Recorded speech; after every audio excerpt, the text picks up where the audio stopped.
रिलायंस का एनालाइज। ये फ्रेंड हम एनालाइज करने वाले हैं वीकली एनालाइज रिलायंस पे। अगर बात करें इंट्राडे एनालाइज की तो वो ऑलरेडी चैनल पे है, आप जाके विजिट कर सकते हैं उसको। हम बात करेंगे पोजिशनल बेसिस पे। काफ़ी सारे मैसेज वगैरह आए हुए हैं मेरे पास कि यहाँ पुट बाय है, कॉल बाय है, फ्यूचर बाय है, सेल है, जो भी है। आज हम बात करेंगे इसके वीकली एनालाइज की। रिलायंस नेक्स्ट वीक क्या कर सकता है, क्या पॉसिबिलिटी है इसके रिलायंस के करने की और क्या पॉसिबिलिटी है मार्केट के करने की। तो चलिए फ्रेंड शुरू करते हैं यहाँ पे रिलायंस का एनालाइज। अब देखेंगे वीकली चार्ट में इस टाइम पे ओपन है, ये वीकली कैंडल्स हैं। ये लास्ट वीक की अगर कैंडल की बात करें तो लगभग 2.5% के आसपास, यानी कि 60 रुपए के आसपास इसकी डाउन मूव हुई है। छोटी सी बात है, कोई ज्यादा बड़ी बात नहीं है 60 रुपए की डाउन मूव यहां दिखाना। मैं आपको बेसिकली कुछ बातें आपको यहां पे बताने वाला हूं, उन पे जरा ध्यान दीजिएगा। अभी क्या है, मार्केट जो है डाउन ट्रेंड में कंटिन्यू हो रही है। मतलब अगर आप देखें, अमेरिका देखें या फिर आप यूरोप को कहीं भी किसी भी कंट्री को उठा के देख लीजिए, एक बड़ा फॉल हम ऑलरेडी देख चुके हैं।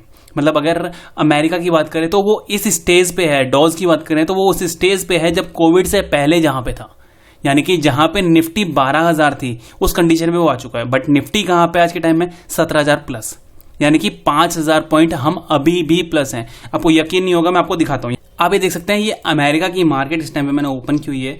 ये एरिया था जब कोविड से पहले, कोविड के टाइम पे एक बड़ा फॉल देखा, 18,000 टच करके आया। ये एक बड़ी मूवमेंट यहां पे हमने देखी। अभी जो है एट प्रेजेंट लास्ट कैंडल है वो उसी जगह इसने क्लोजिंग दी है जहां पे कभी कोविड से पहले हुआ करता था।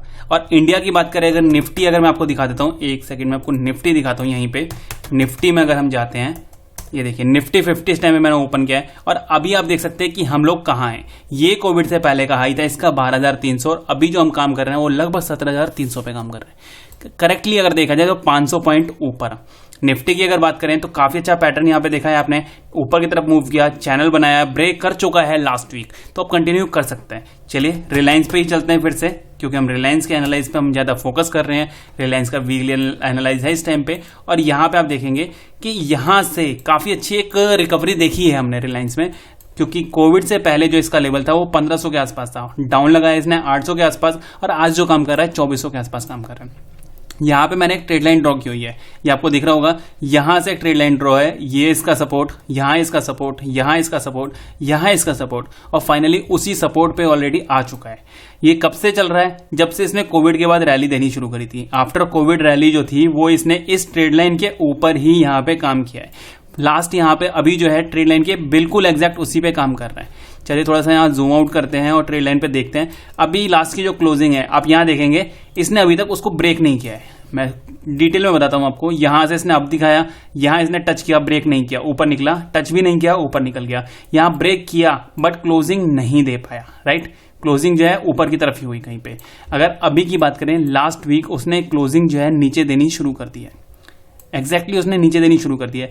मतलब निफ्टी जो है, पहला पॉइंट निफ्टी नेगेटिव, दूसरा ट्रेड लाइन ब्रेक हो चुकी है, तीसरा काफी अच्छी हम प्लस में है और अमेरिका वगैरह जितनी भी मार्केट्स हैं बाहर की सब डाउन चल रही हैं। चौथा निफ्टी जो है अपना जो चैनल है उसको ब्रेक कर चुका है। मतलब काफी सारे रीजंस जो हैं यहां पे शो कर रहे हैं कि हो सकता है कि एक डाउन मूव रिलायंस में भी हमें देखने को मिल जाए। थोड़ा सा हम यहाँ पे डेली चार्ट पे चलते हैं। डेली चार्ट में जाने की कोशिश, देखने की कोशिश करते हैं कि किस तरह से अब हमें काम करता हुआ दिख सकता है। तो यहाँ पे आप क्या देखेंगे, एक यहाँ पे एक चैनल है, ये देखिए ऊपर की तरफ जा रहा था, इसने यहाँ पे रेजिस्टेंस फेस किया, नीचे आ रहा था, यहाँ पे इसने सपोर्ट लिया, ऊपर गया, एग्जैक्ट वहीं पे सपोर्ट, एग्जैक्ट वहीं पे, मतलब काफी अच्छा यहाँ पे एक जोन था जिसको ऑलरेडी ब्रेक कर चुका है। उसके नीचे यहाँ क्लोजिंग दे दी है, ट्रेड लाइन को ब्रेक किया, जोन को ब्रेक किया। अब इसके पास नेक्स्ट सपोर्ट क्या है इसकी, लगभग यहाँ पे क्या लेवल है इसका, लेवल मैं आपको बता दूं, ये लेवल निकलेगा लगभग यहां से 100 पॉइंट दूर, यानी कि अभी जो 2440 पे है, नेक्स्ट जो इसका सपोर्ट है वो 2340 के आसपास में कहीं हमें नजर आ रहा है। यानी कि क्या 100 पॉइंट और हमें यहाँ पे डाउनफॉल देखने को मिलेगा या उससे ज्यादा हो सकता है, उससे ज्यादा भी, क्योंकि आपने देखा ये वीकली चार्ट, वीकली जो वो है ट्रेड लाइन है उसको इसने ब्रेक किया है। तो मे भी हो सकता है कि 10 से 12% का एक बड़ी कैंडल हमें देखने को मिल जाए नेक्स्ट वीक।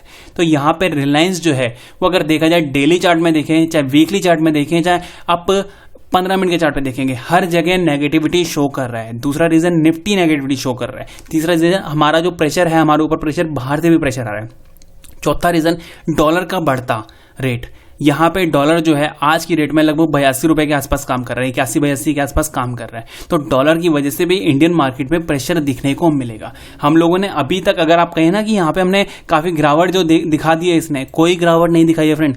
अमेरिका ने एक एक दिन में 3-3% के आसपास की मूव दिखाई है डाउन साइड में, बट हम लोगों ने अभी तक वो मूव नहीं दिखाई है। तो अगर यहाँ से अभी जो 24-40 के आसपास का जो रेट है, यहाँ से अगर करेक्शन करके नेक्स्ट ये 2200 और 2300 को टच करने भी चला जाए तो कोई बड़ी बात नहीं होगी रिलायंस के लिए, क्योंकि रिलायंस जो है निफ्टी का सबसे बड़ा दिग्गज माना जाता है। यहाँ पे आप देखेंगे अभी जैसे कि डेली चार्ट में है, डेली चार्ट में क्लियर कट दिख रहा है कि यहाँ पे नीचे की तरफ आ चुका है और अपने जोन को ब्रेक कर चुका है। 15 मिनट का चार्ट पे मैं आपको बता दूं, जो हमने एनालाइज किया था उसके बारे में हमने क्या बात की थी।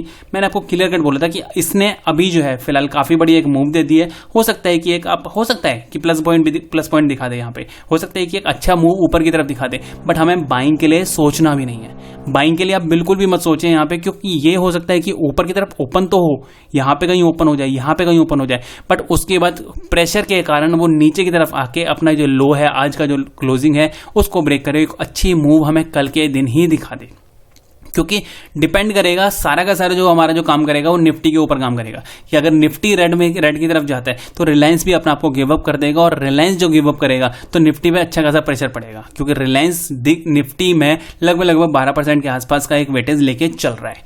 तो यहाँ पे मेरा सिर्फ इतना ही कहना होगा कि अपनी पोजिशन जितनी भी आपने होल्ड की हुई है इस एक्सपायरी की, तो उनको यहाँ पे स्क्वायर ऑफ करने का टाइम है आपका। एक एसएल लेके चलिए। सपोज कीजिए कि मैंने कोई कॉल ऑप्शन जो है वो बाय किया है 20 रुपए पे, तो मेरा एक लिमिट होनी चाहिए कि मैं कितना यहाँ पे निकाल सकता हूँ। यानी कि अगर मैं 1000 रुपए दे सकता हूँ, 2000 दे सकता हूँ, 3000 दे सकता हूँ, 4000 दे सकता हूँ। अगर सपोज करो कि मैं यहाँ पे 10,000 रुपए दे सकता हूँ, तो मेरे को पता होना चाहिए कि मेरा एसएल कहाँ पे होना चाहिए। आप ऐसा ना कीजिए कि आपने 100 रुपए का कोई ऑप्शन खरीदा है तो आप यहाँ पे बिल्कुल जीरो के लिए वेट करें, और जीरो होने पे आप 25,000 रुपए आपको पे करना पड़ेगा, क्योंकि 250 का एक लॉट है रिलायंस का। तो सपोज अगर 250 में 100 की इंटू करते हैं तो आपको 25,000 बैठता है। तो ऐसा बिल्कुल भी मत कीजिए, अपनी एक लिमिट रखिए। एक रिस्क रिवॉर्ड जरूरी है, एक स्टॉप लॉस जरूरी है, हर सिचुएशन में जरूरी है। तो आप प्लीज और प्लीज, मेरा आपका सिर्फ यही कहना होगा, मेरा वीडियो बनाने का एक जरूरी मकसद सिर्फ इतना ही है कि आप स्टॉप लॉस के साथ ट्रेड कीजिए। सपोज कीजिए कि अगर आप बाय भी कर रहे हैं कॉल को, वो प्रॉफिट दे भी रहा है, तो उसमें भी स्टॉप लॉस आपका जरूरी है। अगर आपको वहां पे सिर्फ 10 पॉइंट देने हैं, यानी कि 2,500 रुपए तक आप देना चाहते हैं, तो सिर्फ 10 पॉइंट का स्टॉप लॉस लगाइए। 25 रुपए पे खरीदे तो 15 रुपए आने पे आप उसको निकलना भी पड़ेगा। तो मेरा सिर्फ इतना ही कहना होगा कि यहाँ पे रिलायंस में हमें थोड़ी सी सावधानी बरतनी होगी। और जैसा कि मैंने आपको वीकली चार्ट में बताया कि ऑलरेडी ब्रेक कर चुका है। किस किस को ब्रेक कर चुका है, यहाँ पे ट्रेड लाइन भी ब्रेक हो चुकी है। और यहाँ पे एक और चीज बताऊं आपको, ये ब्लू लाइन जो दिख रही है आपको, ये ब्लू लाइन कलर की जो आ रही है, इसने हमेशा इसको सपोर्ट किया है, ऊपर की तरफ ये ट्रेड किया है। बट अब जो है इसने लास्ट वीक में इसने इसको ब्रेक कर दिया, और ये जो है 50 मूविंग एवरेज है, यानी कि लास्ट 50 वीक की कैंडल्स का ये मूविंग एवरेज है, उसको मूविंग एवरेज को इसने ब्रेक कर दिया है। तो मेरा मानना सिर्फ इतना ही है कि जब तक सारी मार्केट, जितनी भी आउट मार्केट है, निफ्टी जो है अपने आप को स्टेबल नहीं कर लेती है, जब तक ये प्लस के लिए ऊपर रन अप नहीं कर लेती है, निफ्टी जो है 18,000 के प्लस काम करना नहीं शुरू कर देती है, तब तक रिलायंस से एटलीस्ट फ्यूचर एंड ऑप्शन में कॉल या फिर फ्यूचर बाय करना तो बिल्कुल भी हमें नहीं करना चाहिए। हमें रिलायंस से थोड़ा सा दूर रहना चाहिए। और रिलायंस में अगर ट्रेड करनी है तो नीचे की साइड हमें कोई देखनी होगी, नीचे की तरफ हमें कोई मिलती है, यानी कि पुट साइड कोई बाय करने को मिलता है या फिर फ्यूचर शॉर्ट करने के लिए मिलता है, तो हम जरूर ट्रेड करेंगे इसमें। Thank you friend. उम्मीद करता हूँ रिलायंस का ये वीकली एनालाइज आपको पसंद आया होगा। पसंद आया तो लाइक जरूर कीजिएगा, फ्रेंडों के साथ शेयर कीजिएगा और चैनल को सब्सक्राइब जरूर कीजिएगा। Thank you.